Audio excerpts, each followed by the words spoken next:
Hello, hello, hello, and welcome to the next episode of the Eat, Move, Win podcast and musings of a bullshit queenager. Today, my guest is the very amazing, very inspirational Victoria Lee, who you might know as the Sustainable Stylist. So we're going to get into some heavy topics today, but first of all, I would love, Victoria, for you to just give us a little bit of an introduction, who you are, where you're from, what's your background.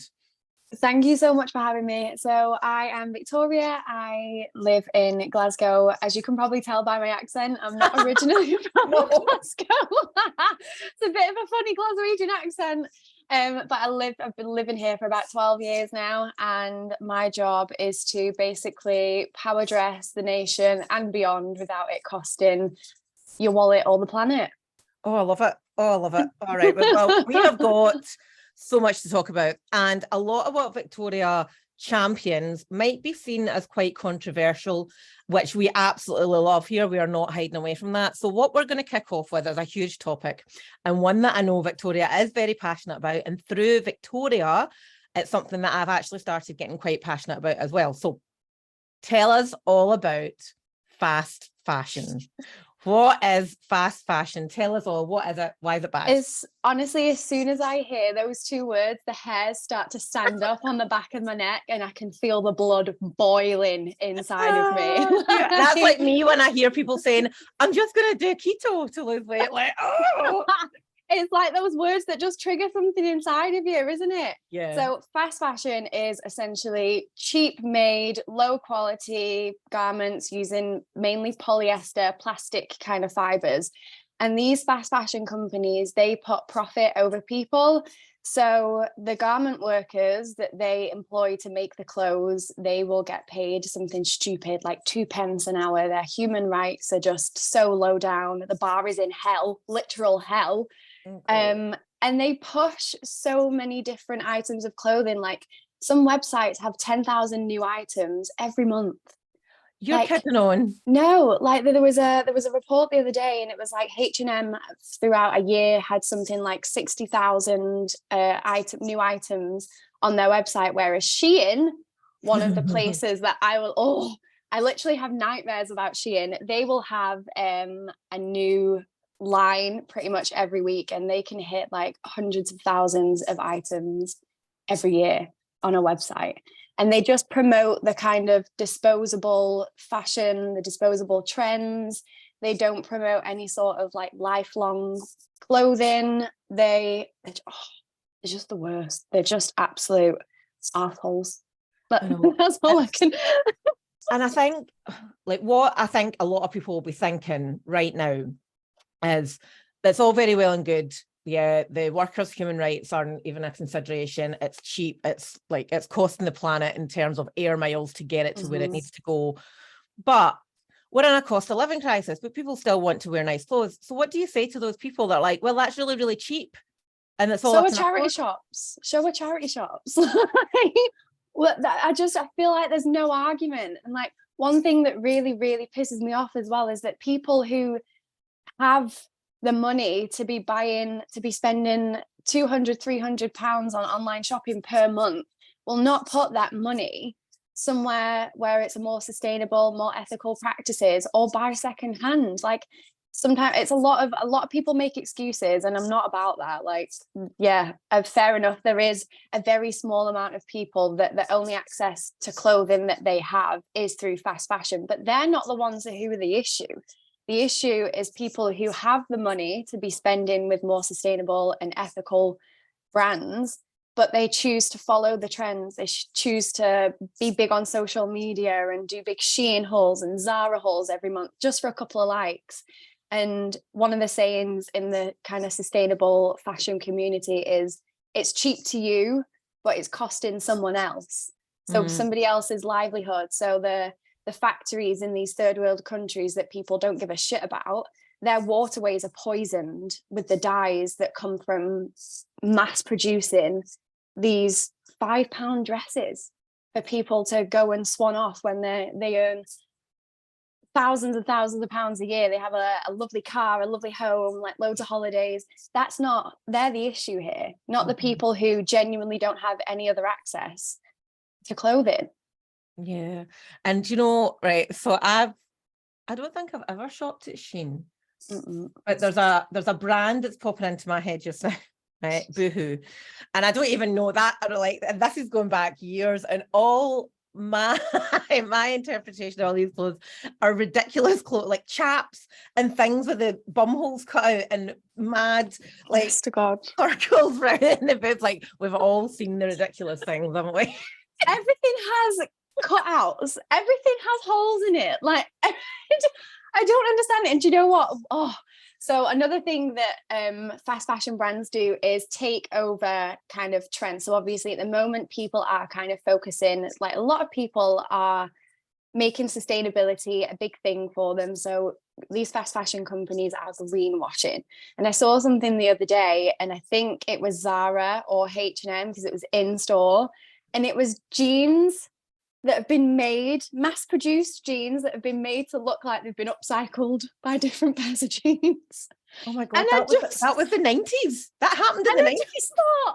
I just thought, are you serious, mate? Like, you've got to be kidding me. You are jumping on these trends because people are upcycling. People are taking denim that's going to be sent to landfill that won't biodegrade for years and turning them into new pieces that people can wear. These are the small businesses, the ethical kind of fashion designers that these big fast fashion brands are ripping off. Like, they've got no original ideas, and their original ideas are shite. That's why they've got to rob from the small independent designers.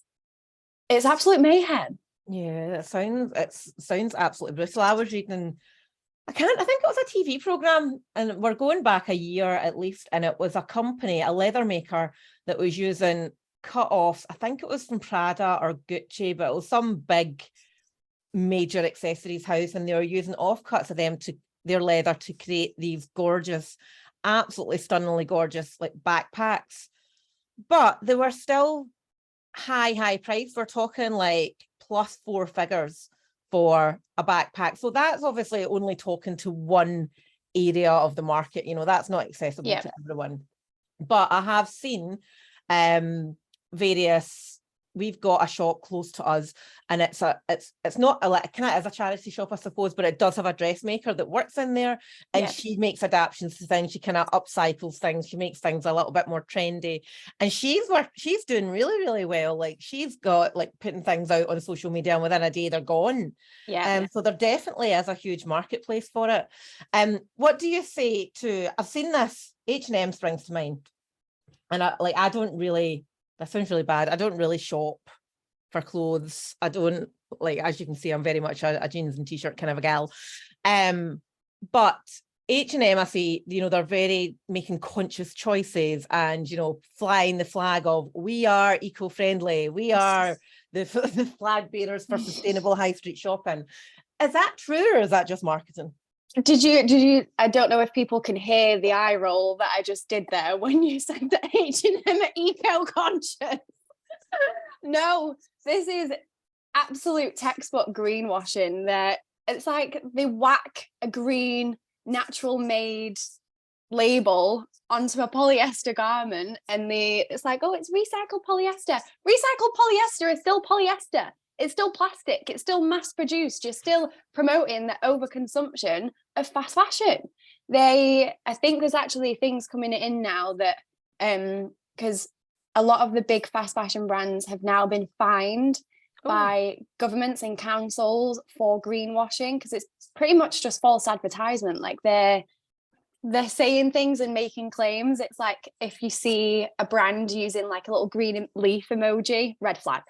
Absolute red flag. Yes, because it's like, to them it's it's a trend, it's a fad. Like, their practices speak louder than their little eco-conscious label that they put on things. And their kind of whole, I think H&M do this thing where if you like put clothes in a bin in their store, you get like a credit or something, and that's just more profit for them. You're still going to buy with them, you get a voucher to spend with them, so they're still they're not doing anything about where the fast fashion problem kind of starts, and that's at production. They should be focusing more on production rather than promoting people to buy more from them. There's so many things. See, if if you made me head of H&M tomorrow, I genuinely believe that every brand has the capability of being sustainable, but they put profit over people and planet. They just don't care. Yeah, it's really interesting. And I suspect they all have like department sustainability or eco departments somewhere. Yeah. And I've just got this idea in my head, like I've worked in corporate where, you know, marketing is king and sales are king, and you can put all these ideas. Like I worked within a culture transformation program at one point, and I was like, that's all very well and good, but we've still got to meet these profit margins. And they're like, oh, it's nice to talk about, maybe we'll do something next quarter, maybe we'll do something next year. Like, it is almost just lip service, isn't it, to say, it is checking the box. It is. Oh, we've added some plants and some solar panels to our HQ, look at us. Like, what about the people that get killed in your factory making your clothes? What about the environment that you send to the clothes that you send to landfill because you can't sell them because they've got hideous cutouts in them that make everybody look like a flimmin' sausage? And they've attributed to these kind of weekly trends. Like, I mean, I've unfollowed everybody on social media that doesn't kind of align with my values, so I don't see this as much anymore. I don't really see kind of fashion trends as much as I used to, but now you'll see, like, within a week something's everywhere, and then 2 weeks later it's gone. People have moved on to the next thing. They're not kind of nurturing the style personality or really getting to know themselves. They're just going with what social media is saying, what marketing is like, and it's just all the greenwashing. It's just buzzwords. It's just we're doing it. We're just gonna say we're doing it, but no one checks. No one checks. That's very true.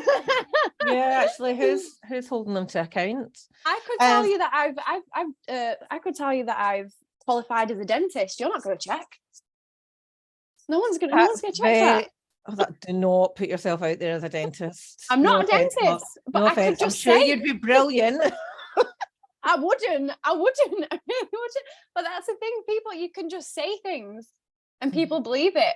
And that's what these companies don't really, they don't care. They put out what they want to put out, and nobody checks them on it, apart from people like me who call them out on social media.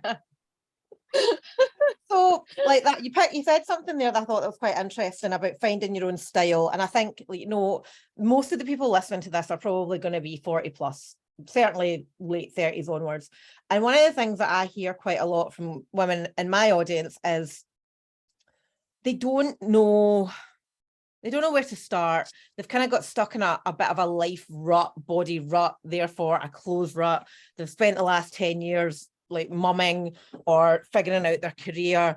And then all of a sudden they're going, right, okay, I'm in a good place. I can start looking after myself. I can start feeling good. Where do I, like, and then they're like, I don't want to buy these ugly on Boohoo. Like, and I do want to do something good for the environment. Like, how does somebody get started on being a little bit more sustainable with their shopping? I would just say, I think the first thing is just, it's a mindset. It's more kind of thinking, right, do I really need to buy all these clothes? Because a lot of the times people, obviously, if you're in that rut, it's so easy to just go to a shop and spend £500-600 on a whole new wardrobe without actually kind of thinking about the technicalities of it, what really kind of represents you within the clothing. So firstly, start by learning your style personality, your style type. There's so many different types of style. There's probably no one in this world that will fit into one box completely. And it kind of depends on what you're doing. Like, you have a different wardrobe for your work, like depending on what you do, going out and stuff like that. So just kind of look in your existing wardrobe, see what doesn't work for you, what's no longer representing you, what you no longer feel powerful in. If you've got a wardrobe full of items that don't inspire you, then you start the day by getting dressed. So how's that going to reflect on your day? If you open up your wardrobe and think, fuck, God, this is Don't like horrendous. any of that. Yeah. Like, so start by seeing what's in your original wardrobe and seeing, kind of spot where things are missing, and then buy from sustainable brands. There's plenty out there. Buy secondhand and just kind of start building things up. It's not and never will be an overnight fix. When I work with clients, I work with them for years upon years. Like, I've been working with my current clients for years now. It's a journey that you have to kind of go on, and just try and find clothes that reflect you and make you feel powerful. And just there will be things that you want to buy. There's a lot of my clients that, even though they work with a sustainable stylist, they do still buy new sometimes, but they know that when they're adding it to their wardrobe, they're going to wear it for the next 5-10 years as much as they possibly can. So there's a great rule by Shakayla Forbes Bell, and it's the 3-2-1 method. So no, the 4-3-2-1 method, sorry. So when you're seeing an item, if you're thinking of buying it, think about, will you still be wearing this in 4 years? And then the 3 is, can you wear it 3 different ways? Say if it's a skirt, could you wear it with a jumper and trainers, shirt and heels for work, or a hoodie and some trainers and a blazer? And then take 2 deep breaths, because a lot of the time when you're buying something, it's like a dopamine hit. Like, oh my God, I'm getting something shiny and new. Take 2 deep breaths and kind of calm yourself down, and then sleep on it for one night. Make sure that if it's still something that you're thinking about when you wake up, then it's probably a good purchase for you. Wow, that's actually really cool. I'm going to use that. Yeah. I'm going to use that. I had something to say there, and I've completely gone out of my head. Bloody hormones, honestly. One of the things that's what I was going to say. So one of the big things that I do with our clients is it's all about body confidence. So a lot of people are like, I want to lose weight so I can feel more confident. And actually the confidence doesn't come with the weight loss. The confidence comes with the internal work that we do, the actual for some people, like, losing half a stone gives them a bit more confidence that I can do it and I can dress in a certain way.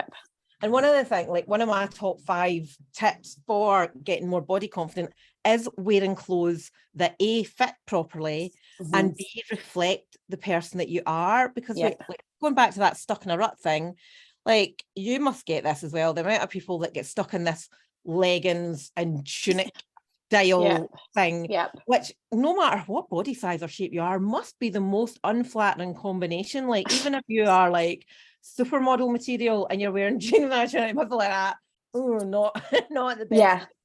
And yet starting to wear, it took me a long time to start wearing color, because I grew up, my teenage years, I was very gothy and 20s and 30s and 40s, but starting to wear pops of color that inject some personality into your outfits, and all of these things, actually, they make you stand differently. Like, they make you look at yourself in a different way. Like, you'll find wearing nice fitting clothes and the shoulders go back, the boobs come out, stand a little taller, the pelvis is tucked under, and all of a sudden you've got a whole new body shape, like, without doing anything. And like, the power of clothing is so undervalued, I think, because everybody's like, when you're 40s, 50s, and you've got kids and work and gardening and dogs and cats and all the things, it's so easy to forget that A, you have a style, and B, you don't have to wear the same thing every day. Confidence is absolutely massive. Like, the thing that made me want to become a stylist is that feeling. Like, if I have a shit outfit on, I feel like I'm gonna have a shit day, because I feel uncomfortable. I don't feel like I'm kind of vibrant. I don't feel confident or bold. Whereas if I know I've got a good outfit on, like, I walk differently. And you get your strut on. You get your strut on. Like you see a complete difference. Like, you radiate kind of confidence. And I think one of the things that, when I'm working with people, it is half of the time they have an incredible wardrobe. We've got the pieces, and the other piece of the puzzle is the mindset. It's a mindset of, I can wear this. Like, I've worked with so many women over 40, over 50 who just sit there and like, I can't wear this. I'm like, why? Don't argue Tell whether me. you've got a face on. Give me one reason why. Just tell Uh-huh. me one reason why. And if they say because I'm this age, it's like, sorry, not valid. Next one. Yes, absolutely. And I think that is like, I'm too old to wear this. And like one of my big things is like, I'll say to my husband, do I look mumsy in this? And he's like, well, you are a mum. I'm like, but is it mumsy? And you know, you can just, there's just certain things that don't, like, somebody else my age would look absolutely amazing in it because it resonates with them, and I'd put it on and like, I look like a sack of ties. But yeah, that whole because I'm 45 isn't a reason. Not an excuse. No. Nope. And do you know, this is actually quite interesting because it's something that I'm hearing a little bit of defeatedness. Defeatism. About, you know, well, there's no point in me even trying to lose weight because I'm 45 now. That's the end of the best picture. Like, you could live till you're 100. Like, that's it. Like, I hate the phrase midlife. I hate it. It makes me itchy. But like at 45, you technically probably are roughly about the middle of your life. So whatever it is that you've done so far in your life, you can exceed that easily. Now that you're wiser, smarter, and not a baby for 5 years of it, there's so much more you can do. So yeah, I'm totally with you on that whole because I'm so old doesn't wash. It's not an excuse at all. And I think it's one of those things that we've kind of been told growing up, like, oh, I'm too old for this, I'm too old for this, you're too young for that, you're too young for this. And I think it's mainly mindset. Whereas half the time, if I'm working in a wardrobe with someone and they say, oh, I can't wear this because I'm this age, I'm like, well, put it on. And then they stand in the mirror and they're like, and I'm sitting there with like butterflies in my belly, like, yay. Oh, I love it. I absolutely love it. And there is nothing better than putting something on that makes you feel good in yourself. And do you know what I love now more and more? And I think I see this probably more in younger women is like wearing body skimming clothes, wearing clothes that accentuate curves rather than trying to hide them. And I'm just like, oh yes, absolutely. That's what it's all about. Not the leggings and tunics. No, we're gonna stay clear of those. And just as you say, reflecting who you are inside. Like if you are a bold, colorful person, why are you wearing leggings and a tunic every day? Black tunic. I am not gonna lie here. So for when I went into the health and fitness space, one of my like big yes reasons was I get to wear my leggings all day. And I tell you what, that's a different story though. That's for your work. Like, but then I was like, I had all these like bright and bold, really bright, like leopard print colored leggings and stuff.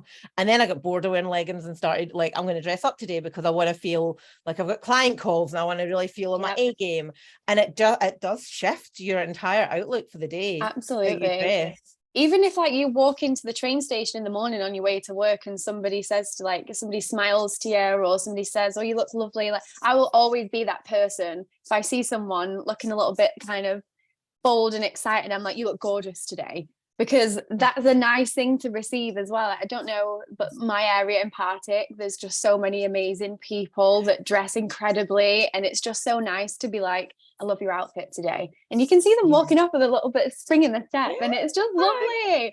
And everybody should be able to feel that. That's why I'm just so passionate about, like, yes, obviously the sustainability part of my job is massive and I'd never let that go. But working with someone, that kind of personal styling, it's just so rewarding. Like they're just seeing people come to me and be like, I've worn the same outfit for the past year straight, and then 6 months down the line they're sending me like outfit selfies every day of different colored outfits that they're wearing and saying how good they feel. Like everybody deserves to feel like that.